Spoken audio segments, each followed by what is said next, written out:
வணக்கம், நான் சோஃபியா. இன்றைக்கி ஒரு அளவு ப்ளவுஸை அதுவும் பட்டி பீஸ் உள்ளது மாதிரி அந்த அளவு ப்ளவுஸில் எப்படி நம்ம அளவு எடுத்து செய்யலாங்கிறத உங்களுக்கு காட்டுறேன். இப்போ நான் எடுத்துருக்கிற துணியை டபுளாக மடிச்சிருக்கிறேன். 1 மீட்டர் துணி மடிச்சிட்டு அளவு ப்ளவுஸை நல்லா சுருக்கம் இல்லாமல் அயன் பண்ணிவிட்டு உடம்பு பகுதியில் நம்ம பின் பண்ணிக்கிறணும். அடுத்து ஸ்லீவ் எடுக்கணும். ஃபஸ்ட்டு கீழே 1 இன்ச்சு அல்லது 1.5 இன்ச்சு நம்ம தையலுக்கு மடித்து தைக்க விட்டுக்கிறணும். விட்டுட்டு அந்த ராஜை கட் பண்ணி விட்டுட்டு இதிலருந்து ஸ்லீவோட உயரம் எவ்வளோ இருக்குதுன்னு பார்க்கணும். அடி அகலத்தை ஃபஸ்ட்டு மார்க் பண்ணிவிட்டு டவுனையும் மார்க் பண்ணிவிட்டு மேலேருந்து உயரத்தை ஃபஸ்ட்டு மார்க் பண்ணிக்கிறணும். இந்த விரலை வச்சு அந்த விரல் எந்த இடத்துல அமுங்கப்படுதோ அந்த இடத்துல அப்படியே மார்க் பண்ணிக்கிறங்க. இப்போ இதெல்லாம் கோடு போட்டு விட்டுருங்க. இப்போ நம்ம எக்ஸ்ட்ரா துணி ஒன்று ஜாயின் பண்ணிக்கிறணும். மேலே தையலுக்கு ஒரு 1/2 இன்ச் பிடிச்சி தைக்கிற அளவுக்கு விட்டுக்கிறணும். அவ்வளோதான். இதை கட் பண்ணி எடுத்துடணும். இப்போ நடு சென்டரில் ஒரு 1/2 இன்ச் உள்ளுக்கு தள்ளி மார்க் பண்ணி முன்கை மட்டும் கொஞ்சம் குடஞ்சி எடுத்துடணும். அப்போ தான் அந்த இடத்துல சுருக்கம் இல்லாமல் இருக்கும். அப்போ இந்த முன்பகுதியை மட்டும் செஞ்சுட்டு அதை கட் பண்ணி விட்டுறணும். நம்ம மார்க் பண்ண பகுதியை கட் பண்ணி விட்டுறணும். நம்ம பேக் பார்ட் எடுக்கணும். இருக்கிற துணியை மடித்து போட்டுட்டு இந்த ப்ளவுஸை சுருக்கம் இல்லாமல் எல்லா பகுதியிலையும் உங்களுக்கு ஒரு குண்டூசி அடிச்சுக்கிறங்க. பின் பண்ணிட்டா ஈஸியாக இருக்கும். இப்போ உள்ளே எவ்வளோ மடித்து தைச்சிருக்க துணி விட்டுருக்கான்னு பார்த்துட்டு அந்த அளவுக்கு கீழே தையலுக்கு துணி விட்டுக்கிறணும். அதுக்கு மேலால் நம்மளோட ஒரிஜினல் உயரத்தை மார்க் பண்ணணும். அந்த நல்லா இழுத்து சுருக்கம் இல்லாமல் வச்சுட்டு நெக் போர்ஷன், சைட் போர்ஷன், அதே மாதிரி ஷோல்டர் எல்லா பகுதியுமே ஃபஸ்ட்டு மார்க் பண்ணிக்கிறணும். இது டாட்டுக்கு நம்ம 1 இன்ச் இடைவெளி விட்டுக்கணும். மார்க் பண்ணிவிட்டு ஃபஸ்ட்டு புள்ளி மாதிரி வச்சுக்கிறோங்க. அதுக்கு பிறகு நம்ம கனெக்ட் பண்ணிக்கிறலாம். அதே மாதிரி நெக் போர்ஷனையும் எவ்வளோ தூரம் டீப் இருக்குன்னு பார்த்து அந்த இடத்துல புள்ளி மாதிரி வச்சு கனெக்ட் பண்ணிக்கிறோங்க. இப்போ எல்லாத்தையும் நம்ம அந்த புள்ளிகளை பூரா கோடு போட்டு சேர்த்துடலாம். இந்த ரவுண்டு சீடியை வச்சு நம்ம ஆமோல் வளைவும் கழுத்து வளைவும் போட்டாச்சு. இப்போ முன் பாட்டு எடுக்கணும். அதே பகுதி தான் நாங்கள் முன்னுக்கு என்ன அளவு வச்சுருக்கோமோ அந்த முன் பகுதியை அப்படியே மார்க் பண்ணி எடுத்துக்கிறணும். எடுத்துட்டு அந்த டாட் எவ்வளோ தூரம் அளவு விட்டுருக்காங்கன்னு பார்த்துட்டு அந்த உள் டாட்டோட அளவையும் பார்த்துட்டு மார்க் பண்ணிக்கிறணும். அதே மாதிரி சைடில் எவ்வளோ கேப் இருக்குன்னு பார்த்து எடுத்துக்கிறணும். இப்போ 3 டாட்டு மார்க் பண்ணியாச்சு. இதுக்கு பிறகு நம்ம எக்ஸ்ட்ரா துணி விட்டுக்கிறணும். தையலுக்கு ஒரிஜினல் அளவு எடுத்தது போக மீதம் உள்ளதுக்கு நம்ம தையலுக்கு துணி விட்டுக்கிறணும். இப்போ அந்த இடத்துல இருந்து தையலுக்கு கீழேயும் நம்ம ஒரு 1/2 இன்ச்சு தையலுக்கு எடுத்துக்கிறணும். ஏன்னா நம்ம அளவு ப்ளவுஸ் வைக்கிற நேரம் எக்ஸாக்ட் அளவு மட்டும்தான் மார்க் பண்ணுவோம். நம்ம எக்ஸ்ட்ரா தையல் பிடிச்சி தைக்கிறதுக்கு கைப்பகுதி, கழுத்து பகுதி எல்லாத்துக்குமே துணி விட்டுக்கிறணும். இப்போ இந்த ரவுண்ட் ஷேப் நம்ம கொடுத்துக்கலாம். சீடி வச்சு கொடுக்குற நேரம் நல்லா அழகாக ஷேப்பாக வந்துடும். அவ்வளோதான். முன்கைக்கு ஒரு 1/2 இன்ச்சு உள்ளுக்கு குறைச்சி வெட்டிடணும். இப்போ இதெல்லாமா மார்க் பண்ணி முடிச்சாச்சு. இதை கட் பண்ணி எடுத்துக்கலாம். அடுத்து பட்டி பீஸு கீழே அந்த 2 பட்டியை வச்சுட்டு நம்ம இந்த கப் ஷேப் அளவை கொடுத்துட்டு அப்படியே ஈஸியாக பட்டி வெட்டிடலாம். அவ்வளோதான். கிராஸ் பீஸ்க்கு இப்படி கிராஸாக நம்ம ஸ்கேலை வச்சுட்டு கோடு போட்டுட்டு எடுத்துட்டோம்னா கிராஸ் பீஸ் வந்துடும். இதெல்லாம் டச் பண்ணி கழுத்து பீஸ் தைக்கலாம். அடுத்தது அந்த உப்பட்டி தைக்கிறதுக்கு 2 சதுர துணி ஒரு 1.5 இன்ச்சு அகலத்தில் வெட்டி எடுத்துக்கிறணும். அப்போ இந்த மீதமுள்ள துணியில் செஞ்சுக்கிறலாம். அவ்வளோதான். இப்போ தைக்கணும். நம்ம 3 டாட்டையும் மார்க் பண்ணியிருக்கிறோம். அந்த ஒவ்வொரு டாட்டையும் அந்தந்த ஷேப்புக்கு தகுந்த மாதிரி நம்ம பிடிச்சிட்டு அப்படியே தையல் போட்டுட்டு வர வேண்டியதான். ஃபஸ்ட்டு மெயின் டாட்டை பிடிக்கணும். அதுக்கு ஒரு சென்டராக ஃபஸ்ட்டு ஒரு தையல் போட்டுக்கிறோங்க. அப்போ ரொம்ப ஈஸியாக இருக்கும். இப்படி தையல் போட்டுட்டு சென்டர் தையல் போட்டுட்டு அதோடு நிப்பாட்டிடுங்க. இதுக்கு பிறகு நாங்கள் அதை மடித்தோம்னா அது ஈஸியாக மடிப்பட்டுரும். பிகினஸாக இருந்தால் நீங்கள் இப்படி செஞ்சு பாருங்கள். அடுத்து பட்டி பீஸ்க்கு நம்ம இன்னொரு துணி கொடுக்கணும். ஒரிஜினல் பகுதியையும் நம்ம மெயின் ஃபேப்ரிக்கையும் ஒரு உள் துணியையும் எடுத்துட்டு வெளியில் உள் துணியை வச்சுட்டு தையல் போடணும். தைச்சி முடிச்சுட்டு நம்ம அந்த உள் துணியை உள்ளுக்கு திருப்பி விட்டுறலாம்.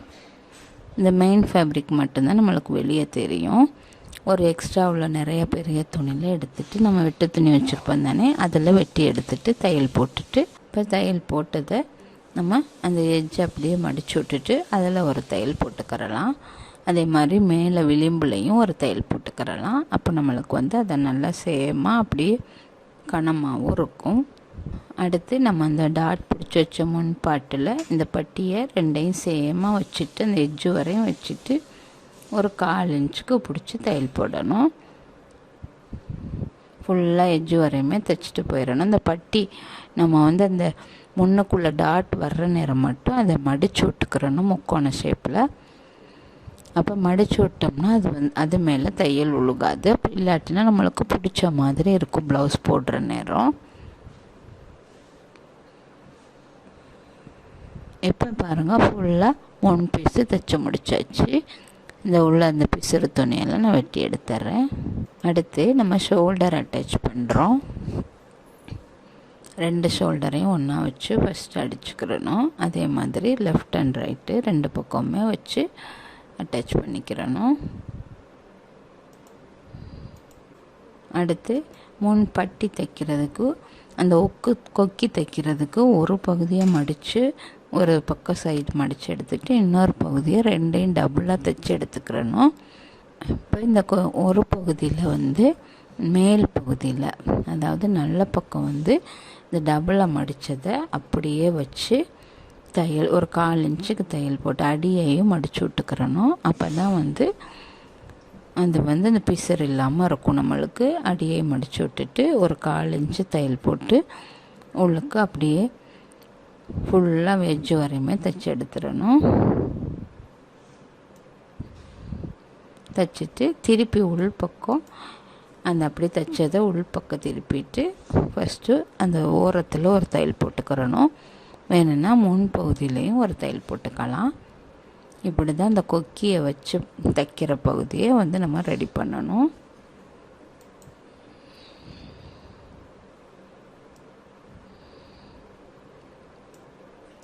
அடுத்து நம்ம அந்த பட்டி தைக்கிறோம்.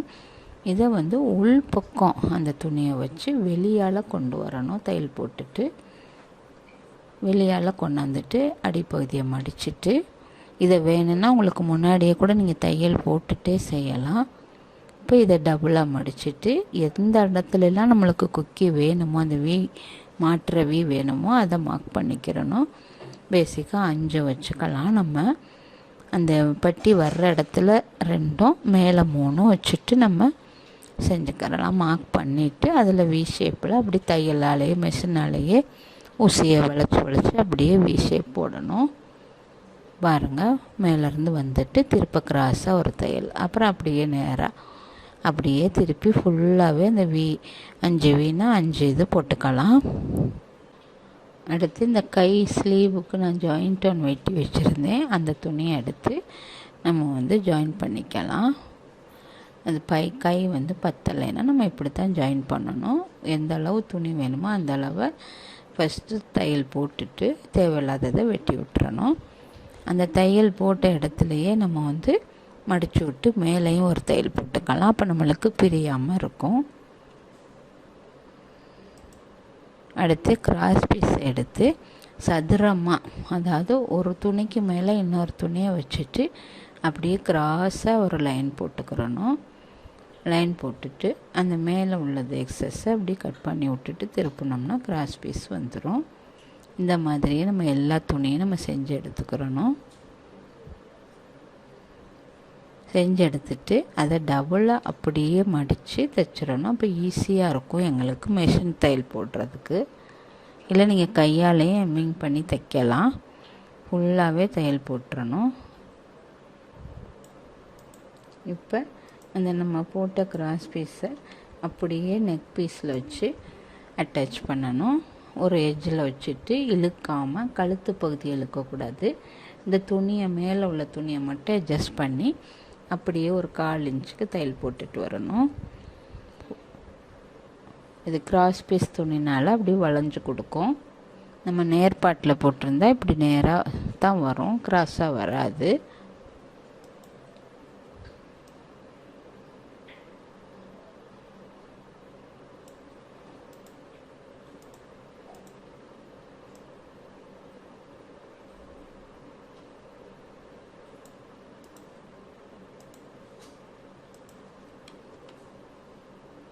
அப்படியே தைச்சி முடிச்சுட்டு எட்ஜு வரையில் நம்ம நிப்பாட்டிடணும். நிப்பாட்டிட்டு அதை கட் பண்ணி விட்டுறணும். எக்ஸஸாக உள்ளதை மடித்து தைக்க சின்ன இடைவெளி விட்டுட்டு மீதத்தை அப்படியே கட் பண்ணி விட்டுறலாம். இப்பையும் கழுத்து பீஸ் அப்படியே திருப்பி எடுத்துட்டு நாங்கள் வந்து ஒரு எட்ஜு தையல் போட்டுக்கலாம். அப்போ ஈஸியாக அப்படியே திரும்பிடும். இல்லை நீங்கள் அயன் கூட பண்ணிக்கிறலாம்.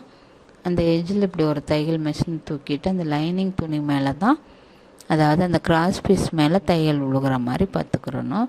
வச்சுட்டு ஃபுல்லாக அப்படியே அடிச்சுட்டு கொண்டு வந்தோம்னா அதுவே ஆட்டோமேட்டிக்காக திரும்பிடும்.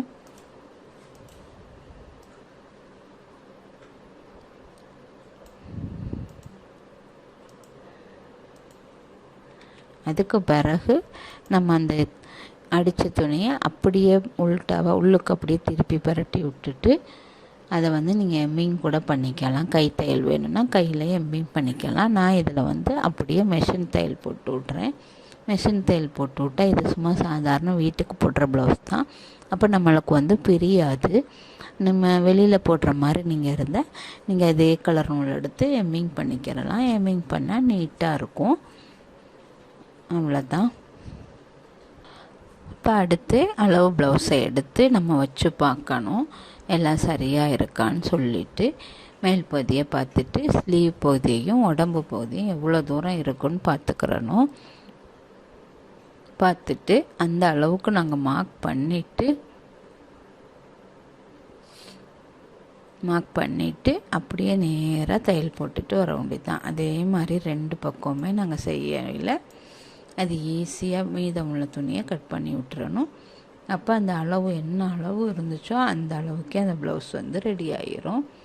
இப்போ பாருங்கள், அந்த 2 அக்குள் பகுதியும் நேராக வந்து அட்டாச் ஆகிருக்கு.